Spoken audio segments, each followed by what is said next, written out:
The rain fell like bullets of molten lead upon the red mud of Redemption Hollow, and in the center of that muddy street, kneeling, with blood trickling from a deep gash on his forehead and mixing with the murky water that ran through his fingers, was the man who was once the richest in all the New Mexico territory.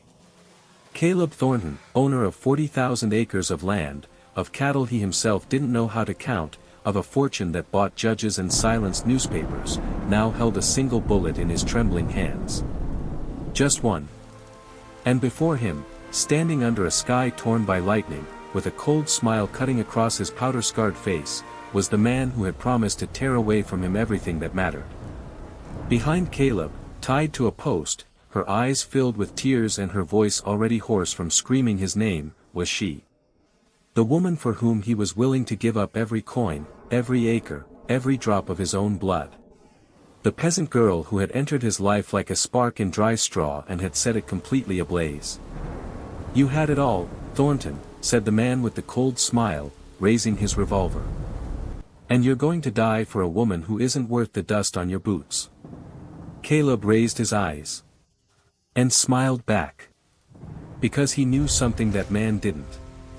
But to understand how the most powerful man in the territory ended up on that muddy street, on his knees, with a single bullet and his entire heart placed in a peasant girl, we need to go back.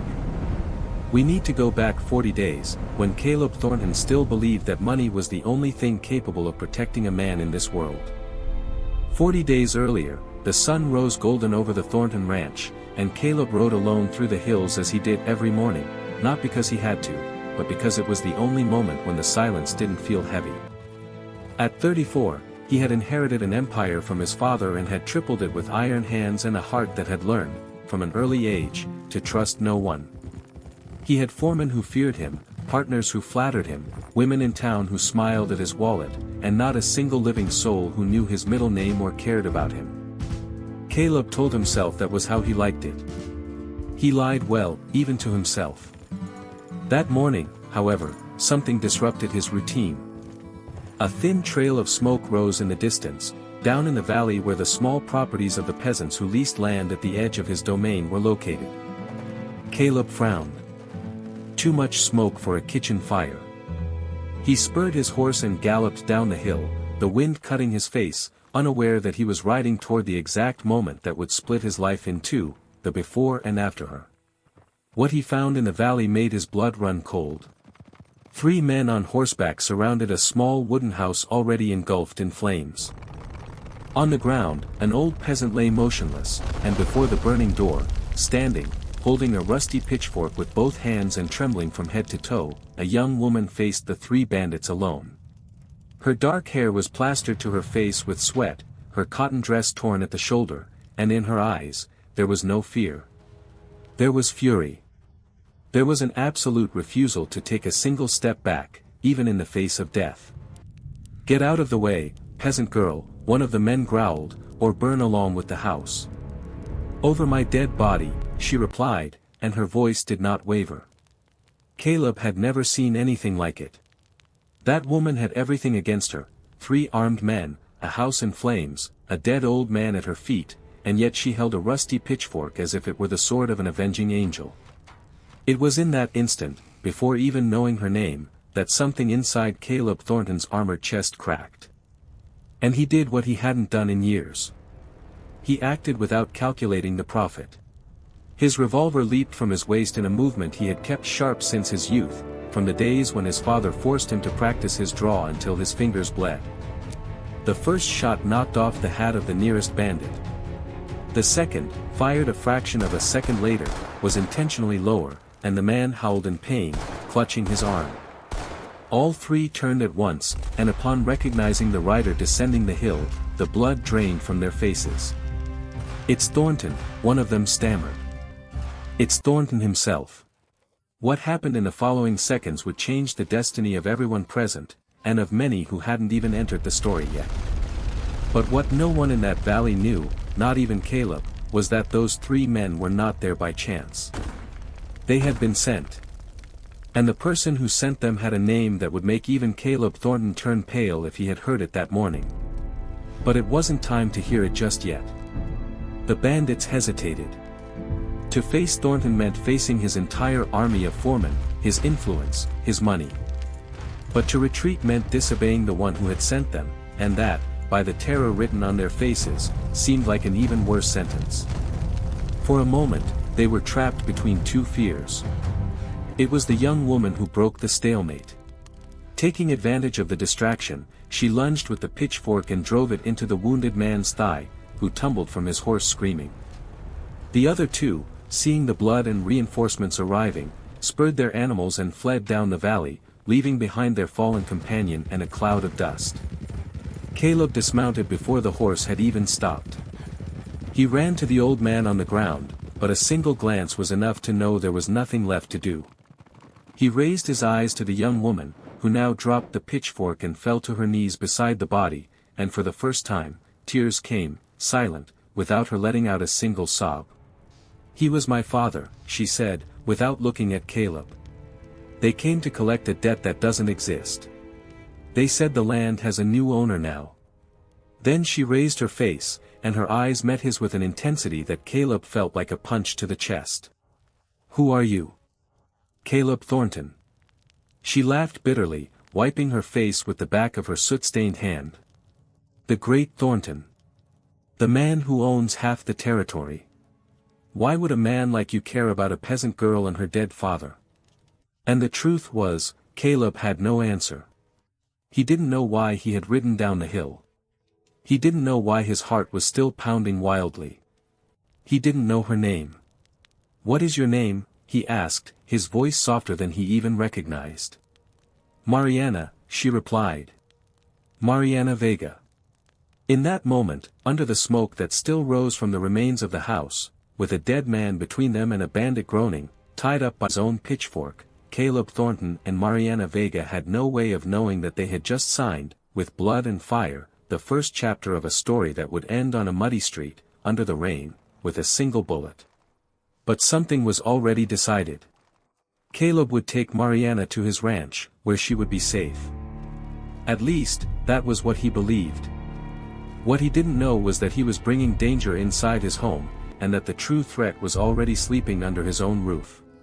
That night, while Mariana slept exhausted in one of the guest rooms of the immense hacienda, Caleb remained awake in his office, watching the dark valley through the window.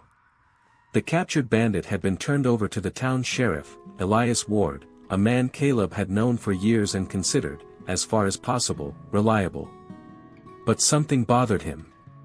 The bandit's words before being taken echoed in his mind, "The land has a new owner." What owner? Those were leased lands within his own domain.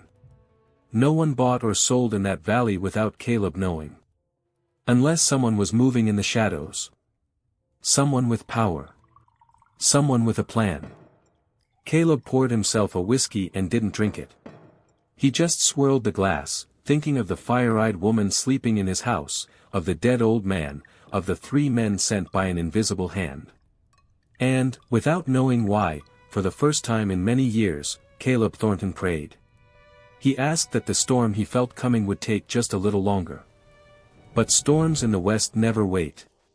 And that one was already riding toward him, mounted on a black horse, bearing the name of a man Caleb would soon learn to hate more than anything in the world. The following morning brought Mariana Vega to his office door before the sun had even completed its ascent. She had exchanged her torn dress for a simple one borrowed from the maids, and even with deep dark circles from crying all night, she kept her spine straight and her chin high. "I want to bury my father today," she said. "And then I want to leave. I won't live on favors from a Thornton." Caleb stood up. "You have nowhere to go. The house is turned to ash. I'll manage. I've always managed. They'll come back." The sentence came out harsher than he intended, and he saw Mariana shudder, just for an instant, before restoring her mask of pride. "Those men didn't come by chance, Mariana. They came on someone's orders. And if they come back and don't find you, they will look until they do." He walked around the desk, stepping closer. "Stay. At least until we find out who is behind this. Consider it a debt I am paying for your father's life, which I failed to save." It was the mention of her father that broke her. Mariana's eyes filled with tears that she quickly swallowed, and for a long moment, the two stood there, face to face, two prides colliding in the air. Finally, she nodded, almost imperceptibly. "Until we find out." Just that. And she left, leaving Caleb with his heart racing once again and an uncomfortable certainty. Never, in his entire life, had he wanted someone to simply stay so badly. The burial was that afternoon, under a solitary cypress at the edge of the property. Just the two of them, plus the old town priest. And when Mariana threw the first handful of dirt over the simple coffin, Caleb realized he was feeling something he had sworn never to feel again since his own mother's death years ago, the desire to protect someone with his life. It was a dangerous feeling for a man in his position. Feelings were weaknesses. Weaknesses were exploited. And somewhere, at that exact moment, someone was already planning to exploit his. That someone arrived 3 days later, in a black carriage pulled by 4 horses the color of the night, escorted by half a dozen armed men. When the foreman came to warn that a visitor was waiting in the main parlor, Caleb took his time going down, and upon entering, he froze in the doorway. With his back to him, admiring the painting of old Thornton over the fireplace, stood a tall man, dressed in black from head to toe, his gray hair pulled back into an impeccable ponytail. At the sound of footsteps, the man turned slowly, revealing a smile Caleb would recognize in any nightmare for whatever years he had left. "Caleb Thornton," the man said, opening his arms as if reuniting with an old friend. "It's been so long. You've grown. You look just like your father, may God have him wherever thieves like him end up." Caleb didn't lower his guard. "Who are you?" "Ah, forgive me. Where are my manners?" The man made a theatrical bow. "Augustus Crane. But your father knew me by another name, before he robbed me of everything I had and left me to die in the desert 25 years ago." The smile widened, cold as steel. "I've come to settle scores. And, look what a convenient coincidence, I heard you've been sheltering a certain peasant girl. Mariana Vega, isn't it? What a pity. I hope to resolve this between gentlemen. But if you insist on protecting what is mine, what is yours?" Caleb took a step forward, his hand instinctively sliding toward his hip. "What are you talking about?" And it was then that Augustus Crane said the sentence that would change everything, the sentence that would open an abyss under Caleb's feet and plunge him into a war from which only one of them would emerge alive. "You don't know, do you?" Crane laughed softly, delighted. "You have no idea who that girl is. What her blood is worth. What your father did to her father." He walked toward the door, adjusting his black gloves, and paused next to Caleb just long enough to whisper. "Ask her about the true name of the old man you buried under the cypress tree. Ask her. And when you know, come find me. You have 7 days to hand the girl over. After that, I'm coming to get her. And I will burn every acre of this ranch until nothing is left but ashes and your body in the middle of them." The black carriage departed in a cloud of dust, and Caleb remained motionless in the parlor for a long time, his heart hammering. Who was Mariana Vega, after all? What secret did she carry, capable of making a man like Crane cross the territory with an army behind her? And what, in God's name, had his father done 25 years ago? The questions burned, and Caleb knew the answer was sleeping at that very moment under his own roof. He took the stairs 2 at a time. He needed to know. And what he would discover that night would not just answer his questions, it would open 10 others, far more dangerous. Mariana was on the back porch when Caleb found her, watching the sun drop over the hills. He stopped a few paces away, and the question came out before he could think of how to soften it. "What was your father's real name?" She turned slowly. The color drained from her face. "Why are you asking that?" "Because a man named Augustus Crane was here today. He said you belonged to him. That my father did something to your father 25 years ago. And that I have 7 days to hand you over before he burns everything I own." Caleb took a step. "So I'm going to ask you again, Mariana. Who was your father? And who are you?" For a long moment, she said nothing. Then, slowly, she sat down on the porch step, as if her legs could no longer support her, and when she spoke, her voice was a whisper. His name wasn't Vega. It was Salazar. Tomas Salazar. She raised her tearful eyes. And if Crane is after me, then everything my father told me in my childhood was true. And both of our days are numbered, because what he wants from me, Caleb, isn't vengeance. It's a map. A map that only I know how to read. And he will kill anyone who stands in the way to get it. Caleb felt the ground shift beneath him. A map. 25 years. His father. The name Salazar now echoed from forgotten corners of his childhood memory, a whispered argument between his parents, a safe he was never allowed to open, a guilt that old Thornton took to his grave. The pieces were beginning to fit, and the picture they formed was terrifying. "What map?" he asked, his voice raspy. Mariana opened her mouth to answer. But at that exact instant, far away at the entrance of the property, the first shot rang out. And then a second. And then the unmistakable sound of many horses at a gallop, tearing through the night toward the house. Crane had lied about the 7 days. He was coming now. And Caleb Thornton, with Mariana at his side and an army riding up the hill, realized that the war he had felt coming had finally knocked on his door, 3 days ahead of schedule, and 10 times sooner than his heart was ready to bear.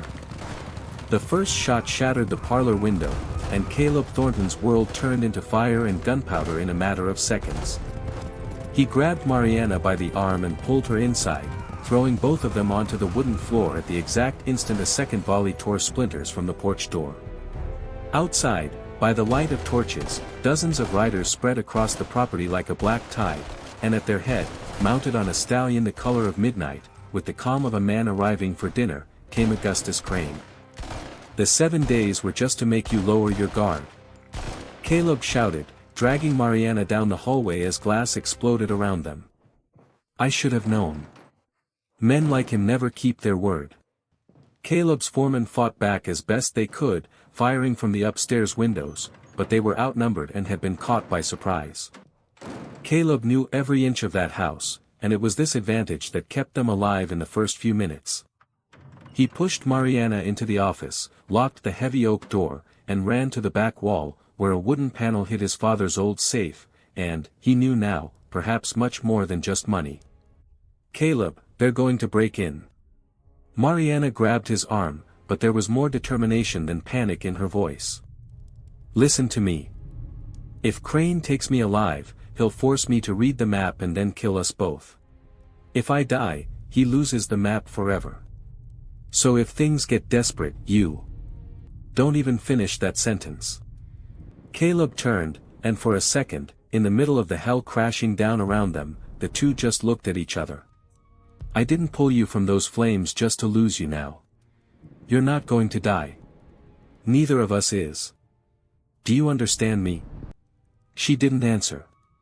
But something in her eyes changed. The armor of pride she had worn since her father's death cracked just enough to let a single, silent truth through. She believed in him. And Caleb, who had spent his whole life being flattered for interest and feared for his strength, realized in that instant that never, not for all the gold in the territory, had he felt something as powerful as the simple look of trust from that peasant girl. The panel gave way. Behind it, there wasn't just the safe, there was a narrow, dark passage that went down to the basements and led, Caleb vaguely remembered from his father's stories, to a hidden exit in the stables. This way, he said, lighting a lantern. But before they went down, he opened the safe with fingers that knew the combination by heart. Inside, among stacks of bills and land titles, was a sealed metal box he had never had the courage to open. He grabbed it without thinking and shoved it into his saddlebag. Something told him the answer to everything was inside.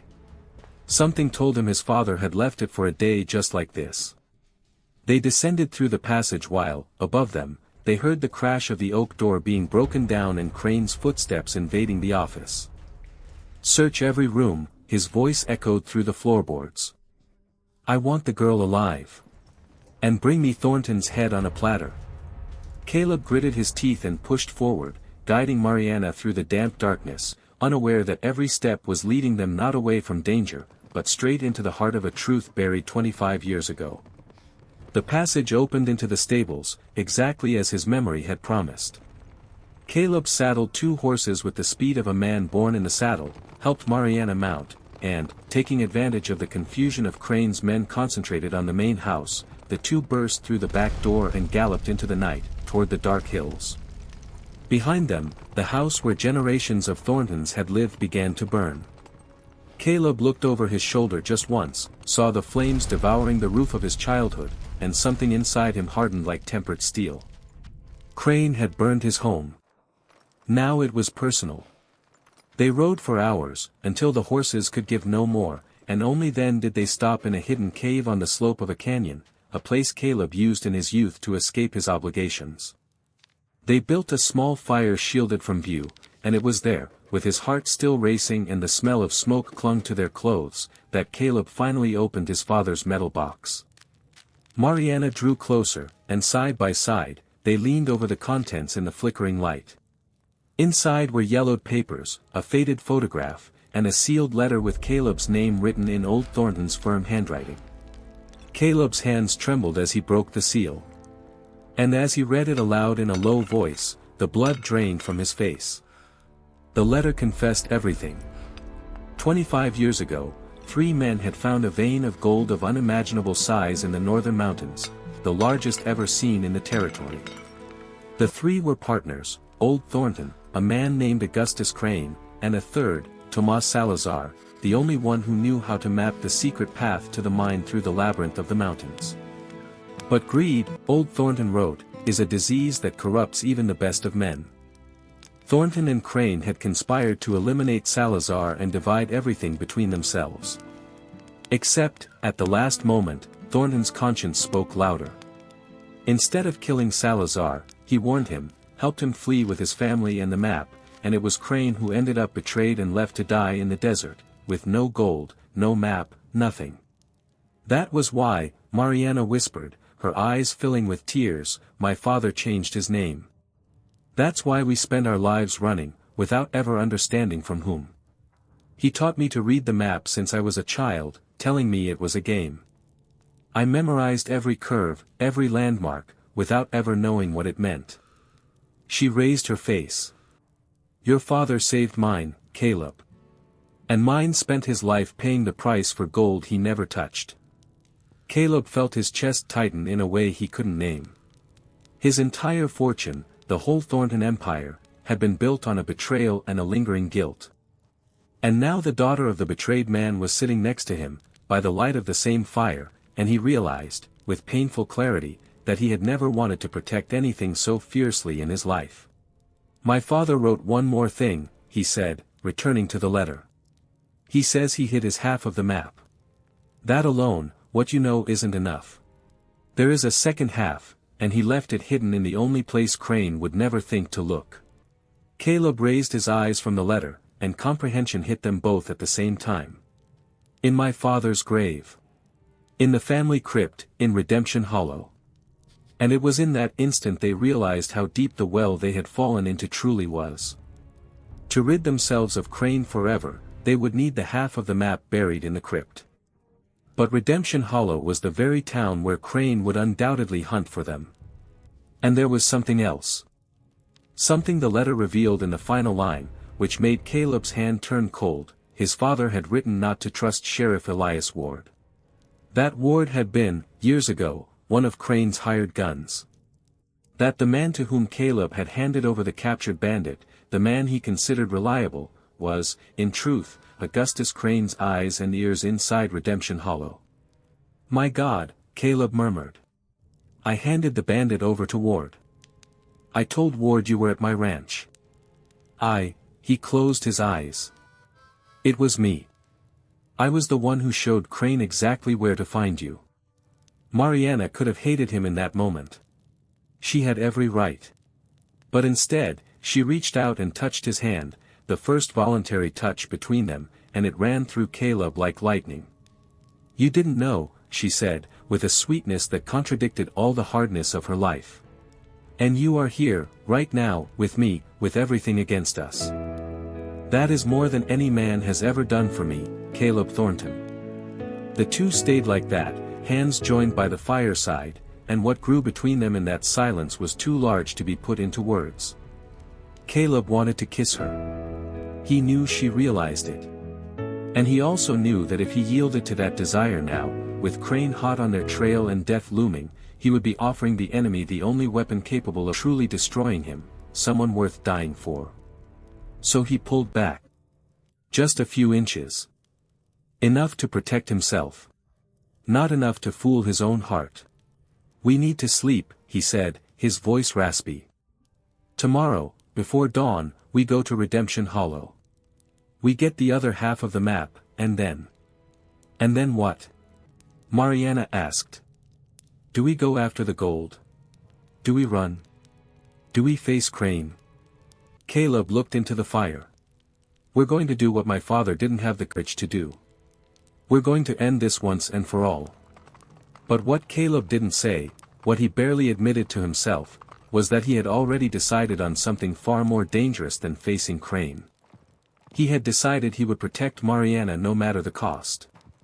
Even if the cost was everything. Even if the cost was him. They slept for only a few hours, backs to the fire, and when the sky was still just a lighter shade of black, they set out. The path to Redemption Hollow wound through narrow canyons, and Caleb kept his senses sharp, certain Crane would have men watching the roads.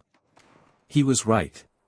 Halfway there, as they rounded a sharp bend between two stone walls, they ran straight into the ambush, for men on horseback blocking the way, rifles raised, and at their head, with the sheriff's badge shining falsely on his chest, was Elias Ward himself. "Caleb Thornton," Ward said, with a smile Caleb now recognized for what it had always been, the mask of a traitor. "I knew you'd pass through here. The girl comes with me. Well. Mr. Crane said he prefers you dead, but alive makes for a prettier trophy." He cocked his rifle. "Drop your weapons. There's no way out." Caleb assessed the situation in a flash. 4 rifles. A dead-end canyon. Mariana beside him, unarmed. The odds were overwhelming, and Ward knew it. But what Ward didn't know was that Caleb Thornton had spent the previous night running every possible scenario through his head, and that, hidden in his right boot, he carried a second gun. What Ward also didn't know was that Mariana Vega, daughter of Tomas Salazar, had learned to survive long before Caleb appeared in her life, and she was already calculating, with cold eyes, the exact distance to the rifle of the nearest man. "All right," Caleb said, raising his hands slowly, letting his horse take a side step that positioned him between Mariana and the rifles. "You win, Ward. But let me say just one thing first." He smiled, and it was the smile of a man who had finally discovered why life was worth living, and dying for. "You just made the last mistake of your life." And then everything happened at once. What Ward saw first was Caleb's hand diving for his boot. What he didn't see, because his eyes instinctively followed Caleb's movement, was Mariana spurring her horse forward in a single, violent surge. Both movements tore through the air in the exact same second. Caleb's hidden revolver spat fire, and the man to Ward's left tumbled from his saddle before even understanding he'd been hit. At the same time, Mariana's horse rammed into the nearest rider, knocking man and mount down in a tangle of hooves and dust. The canyon exploded into gunfire, shouts, and whinnying horses. Caleb spun his body, firing at the third man while pulling the reins with his free hand, guiding his horse behind a rock outcrop. "Mariana, stay down!" he roared, and she threw herself over the animal's neck at the exact instant a bullet whizzed where her head had just been. Ward, realizing his trophy was slipping through his fingers, lost his composure and began firing blindly, and it was this haste that doomed him. Caleb stepped out from behind the rock with the terrifying calm of someone trained since boyhood for this. He aimed just once, and the shot hit Ward's rifle dead on, tearing it from his hands along with 2 of his fingers. The traitorous sheriff fell from his saddle howling, and when he raised his eyes, he found the barrel of Caleb's revolver an inch from his face. The last of his men was already fleeing down the canyon, abandoning his boss to his fate. Silence fell, broken only by the heavy breathing of the 3 survivors and Ward's groaning. "Where is Crane?" Caleb asked, his voice as cold as the steel of the barrel. "You're dead, Thornton," Ward spat through his teeth, clutching his mangled hand. "You and the peasant girl. Crane has 100 men." 100. You think 2 lovebirds are going to?" Caleb cocked the gun, and Ward went silent. "I didn't ask about his army. I asked where he is." Ward hesitated, hatred warring with fear, and finally spat blood onto the ground. "Redemption Hollow. He took the town. Put men on every corner waiting for you to show up. Because he knows, everyone knows, there's something buried in the Thornton crypt. And he'll open that grave even if he has to dynamite the whole damn town." Ward smiled bloodily. "You're walking straight into the wolf's mouth. And the wolf is hungry." Caleb and Mariana exchanged a look. The town taken. The crypt guarded. And yet, the only thing capable of destroying Crane forever was inside. Caleb lowered the gun. "You're going to live, Ward," he said. "But you're going to tell Crane that I'm coming to get what's mine. And if he lays a single finger on her," he tilted his head toward Mariana, "there won't be a hole in this world deep enough for him to hide from me." He tied Ward to his own horse, slapped the animal's flank, and sent him back to Redemption Hollow carrying the message.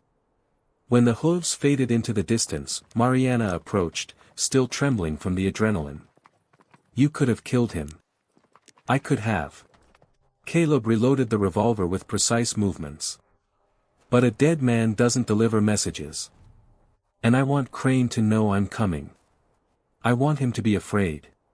He raised his eyes, and there was something in them Mariana had never seen, total, unyielding determination. "I want him to make mistakes." They approached Redemption Hollow at dusk, but not by the road. Caleb knew a goat path along the back ridge that led into the old cemetery behind the church, exactly where the Thornton family crypt stood. They tied the horses far away and moved on foot, crouching among the tombstones, while ahead, in the center of town, they heard the murmur of Crane's men, the clinking of spurs, the drunken laughter of those who deemed themselves victors. The crypt rose somberly beneath a twisted oak tree, and Caleb, his heart tight, pushed open the heavy iron door, which groaned on its rusted hinges. Inside, the air was cold and smelled of damp stone and frozen time. By the light of the lantern, they saw the graves of the Thornton generations, and at the back, the most recent, Old Thornton's, his name carved in already fading letters. Caleb knelt before it and, following the letter's instructions, pressed the 3rd brick on the side base. A secret compartment gave way with a click. Inside, wrapped in oiled leather, was the second half of the map, and something else. A small gold locket, featuring the photo of a woman Mariana recognized instantly. "It's my mother," she whispered, her voice choked, taking the locket with trembling hands. How did your father have this?" Caleb unfolded a note attached to the locket. "My father wrote it here." He read in silence, and when he spoke again, his voice was thick with emotion. "Your mother died of fever when you were a baby. And my father, he sent money in secret, every year, for your father to take care of you. Anonymously. For 25 years. He raised his eyes. He never stopped paying for his guilt, Mariana. He watched over your whole life without you ever seeing his face.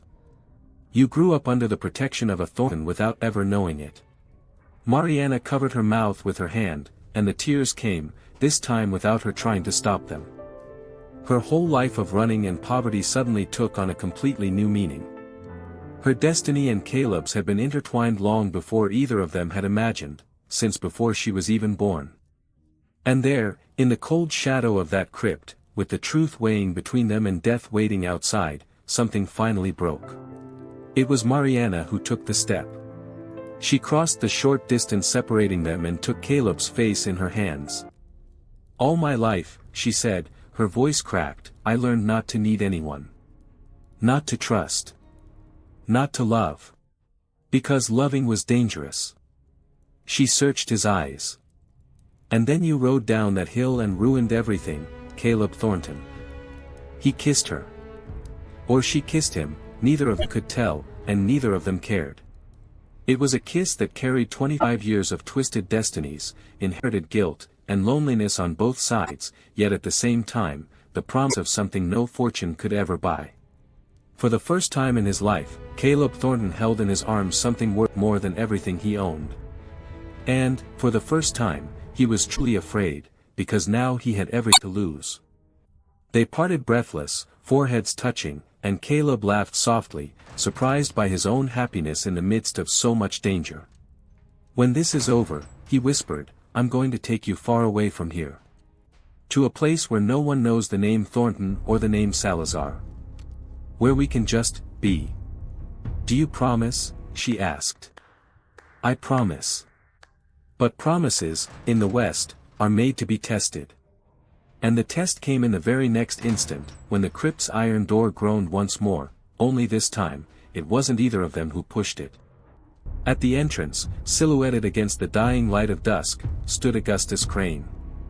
And behind him, a dozen rifles pointed into the crypt. "What a touching scene," Crane said, clapping slowly, the sound echoing macabrely among the graves. "The repentant heir and the daughter of the betrayed, in love over the bones of the old thief. Your father would have loved it, Thornton. He was always a sentimentalist. It was his sentimentalism that cost me 25 years of my life." The smile vanished. "But enough poetry. I see you found what I was looking for. How kind of you to save me the trouble." Caleb instinctively pushed Mariana behind him, his hand going to his revolver, but Crane just shook his head. "I wouldn't do that. 10 rifles, Thornton. You're good, but you're not that good." He held out his gloved hand. "The map. Both halves. And the girl, of course, I need her to read the damn things. Hand it all over, and I promise a quick death. You know you can't win this time." And the terrible thing was, Caleb knew it. He was cornered, at an overwhelming numerical disadvantage, with the woman he loved at his back and no exit in sight. Every calculation he made ended the same way, death. His, and perhaps hers. It was then that Mariana, behind him, whispered 3 words into his ear that would change everything, 3 words Caleb didn't expect, which completely flipped the board and revealed to him that the peasant girl he had saved held one last secret of her own. "The map is fake," she whispered. Caleb didn't let the surprise show on his face. He kept his eyes on Crane, but his heart soared. "Fake?" Mariana continued in a single breath, too softly for Crane to hear. "My father taught me 2 maps. The real one is only in my head. The paper one leads straight to a cliff, to a trap. He always knew this day would come."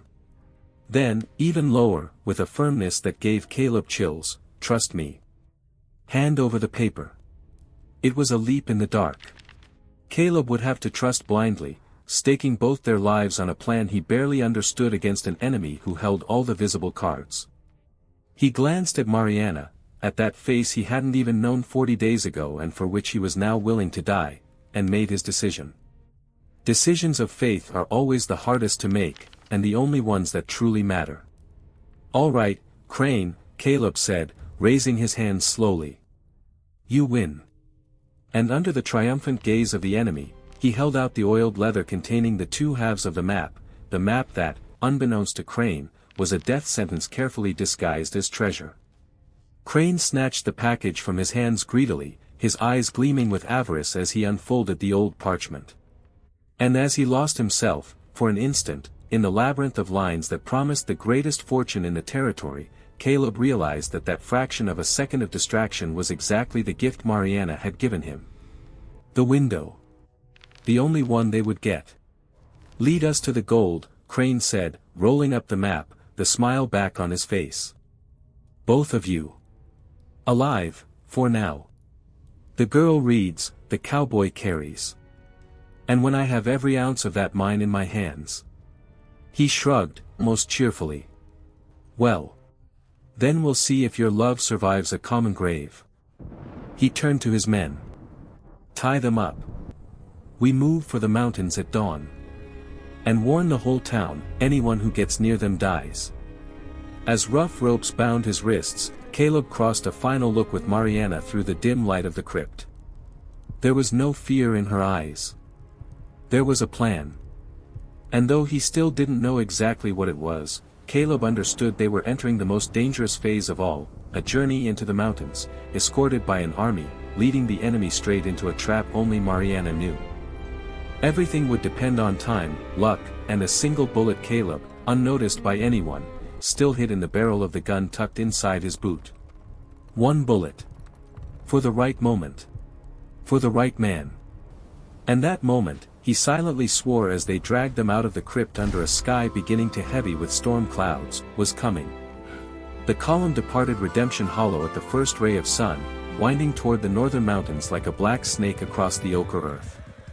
Up front, Mariana rode with her hands tied to the saddle, guiding by memory, by the true map engraved in her mind since childhood, which was leading her not to gold, but to Augustus Crane's doom. Behind her, Caleb, equally bound, kept his eyes low and his mind sharp, counting the men, measuring the distances, waiting. And surrounding them on all sides, Crane's 100 riders, confident, careless, certain they were riding toward the greatest wealth of their lives. They climbed for 2 days. With every mile, the terrain grew more hostile, narrow canyons, loose gravel slopes, stone walls rising like ramparts. Mariana led with a calmness only Caleb understood, taking them deeper and deeper into a stone labyrinth where 100 men were worth no more than 10, because the passage could barely accommodate one horse at a time. Crane, blinded by greed, didn't realize that the numerical advantage he so prided himself on was melting away with every turn of the trail. "Is it much further?" Crane asked on the afternoon of the second day, impatience eating at his voice. "We're close," Mariana replied without turning her head. "The mine is just past the next gorge. Where the river runs beneath the rock." And it was true, or nearly so. Past the next gorge, there was indeed a narrow passage where a river ran. But what Mariana didn't say was that the gorge was the very trap her father had chosen 25 years ago, a stone corridor so tight that a handful of men at the top could massacre an entire army down below. Tomas Salazar had drawn the fake map to lead Crane exactly there. The old man knew he would never escape forever. So he had prepared, with the patience of a ghost, the grave of his own executioner. But there was a problem even Mariana hadn't foreseen. She and Caleb were also inside the gorge. And a trap doesn't distinguish the innocent from the guilty. It was when they entered the stone corridor that everything began to fall apart. Crane, finally suspicious of the claustrophobic narrowness of the place, pulled his reins and shouted for them to stop. "This is no path to any mine," he roared, lunging toward Mariana and grabbing her by the hair. "Where is the gold, you lying bitch?" And in that instant, the first rock rolled from above. It wasn't Salazar's doing, the old man was dead. It was the mountain itself, unstable, awakened by the weight of 100 horses on gravel that hadn't seen human footsteps in decades. A thunderous crash echoed off the walls, and suddenly the entire slope began to give way. Boulders the size of wagons plunged onto the column, and the gorge transformed into a hell of dust, screams, and death. Men and horses were crushed by the dozens. Crane's army, cornered in that dead-end corridor, was torn apart under the fury of the very mountain they had come to plunder. "Caleb!" Mariana screamed. In the chaos, Caleb had achieved what he had been waiting for since the crypt. With Crane's men in a panic, dropping reins and weapons to flee the falling rocks, he sliced the ropes on his wrists against the blade hidden in his belt buckle, an old trick of his father's, dived his hand into his boot, and drew his gun and the single bullet he had never stopped protecting. He dug his heels into the horse and shot through the dust toward Mariana, knocking down a henchman who crossed his path. He cut her ropes with one swipe. "Ride," he bellowed. "Forward, not back. The exit is ahead." The two galloped through the narrow corridor while the mountain collapsed behind them, the rocks chasing their heels like the hand of death itself. They burst out of the gorge at the exact second it closed completely behind them in a final roar of stone and dust, sealing the fate of Augustus Crane's army forever. When silence returned and the dust began to settle, only 2 panting horses remained, 2 survivors covered in powder, and, on the other side of the dissipating cloud, emerging from the collapsed gorge with blood on his face and hatred in his eyes, a third. Augustus Crane had survived. Alone, wounded, without an army, without a map, without anything, exactly as he had been left 25 years ago in the desert. But alive. And armed. The pursuit lasted the rest of that day and into the night, descending the mountains under a sky heavy with thunder. Crane, driven mad by the loss of everything, hunted them with the obstinacy of a man who had nothing left to lose but his own revenge. And so, at dawn on the 3rd day, the 3 washed back into Redemption Hollow, a ghost town now, emptied of fear, where rain was beginning to fall in thick curtains over the main street of red mud. Caleb and Mariana's exhausted horses finally gave out at the entrance of the town. And there, on the muddy street under the storm, the pursuit reached its inevitable end. Crane caught them. One shot brought down Caleb's horse, another grazed his forehead, opening the deep cut from which blood now ran, mixing with the muddy water. Mariana was torn from her saddle and dragged to a post, where Crane tied her with his own hands trembling with fury, shouting, laughing, crying, a man entirely consumed by the venom of 25 years. And that is how we arrived at the beginning. To the muddy street. To the rain falling like molten lead. To Caleb Thornton on his knees, with blood in his eyes and a single bullet in his gun. To Mariana tied to the post, screaming his name. And to Augustus Crane, standing over the wreckage of his entire vengeance, raising his revolver with a cold smile. "You had it all, Thornton," Crane said. "And you're going to die for a woman who isn't worth the dust on your boots." Caleb raised his eyes. And smiled. Because he knew something Crane didn't. He knew Crane, in the height of his madness, had fired and fired throughout the entire pursuit. Caleb had counted every shot. 6 in the gorge. 1 more at the horse. 1 more at his forehead. And the others, lost in the rain, the fury, the dark. Caleb had counted them all. And he knew, with the cold certainty of a man trained since boyhood, that the revolver pointed at his face was empty. "You're right, Crane," Caleb said, rising slowly from the mud, his own single bullet still tucked in the chamber.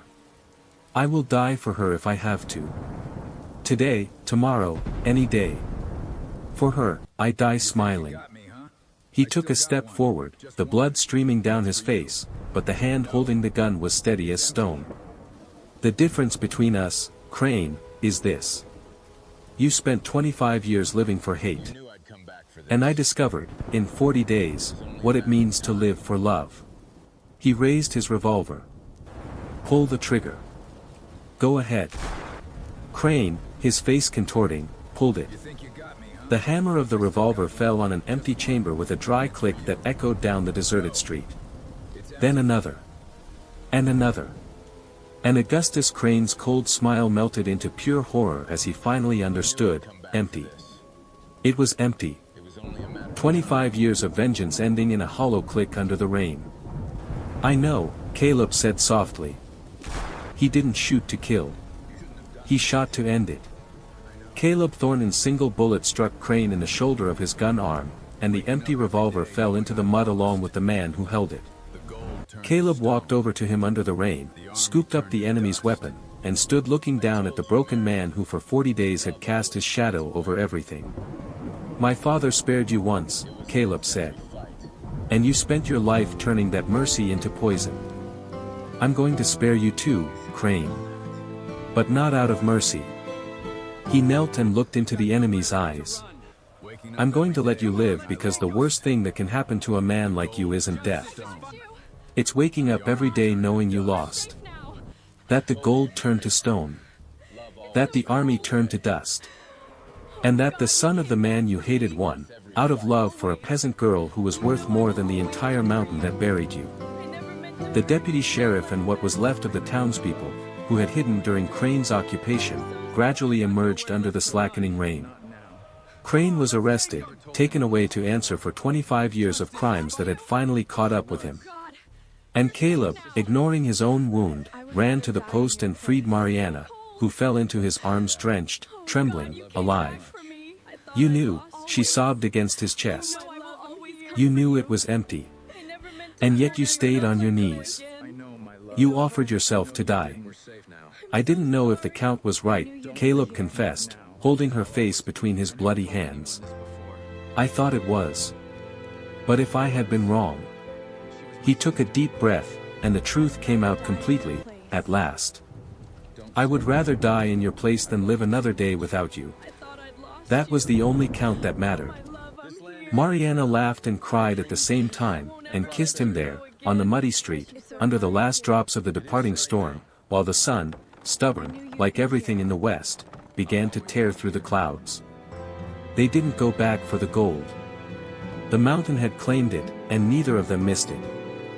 Caleb Thornton, the richest man in the territory, discovered he had never been as poor as in the years when he owned everything, and never as rich as on that muddy morning when he owned nothing but the woman in his arms. He sold most of the land, distributed a large part of the fortune among the peasants his father and Crane had once exploited, and kept just enough to build a new house in the valley where it all began. Not a grand hacienda of an empire. Just a home.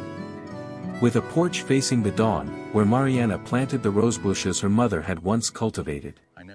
They married under the same cypress tree where Tomas Salazar was buried, so the old man, in some way, could be present.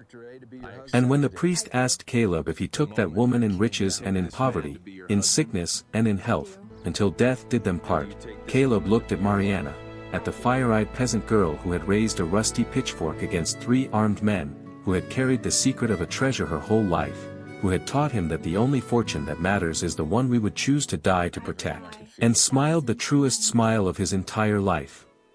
"I do," Caleb Thornton said. "I've done so since the moment I rode down that hill."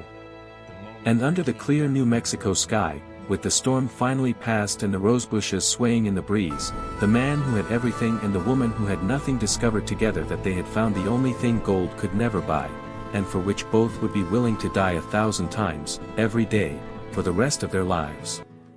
If this story touched your heart, leave a comment telling us which scene moved you the most, share it with someone who loves a great romantic western, and subscribe to the channel so you don't miss the next tale. Because in the Old West, there is always one more hill to ride down, and always someone waiting to change a life forever.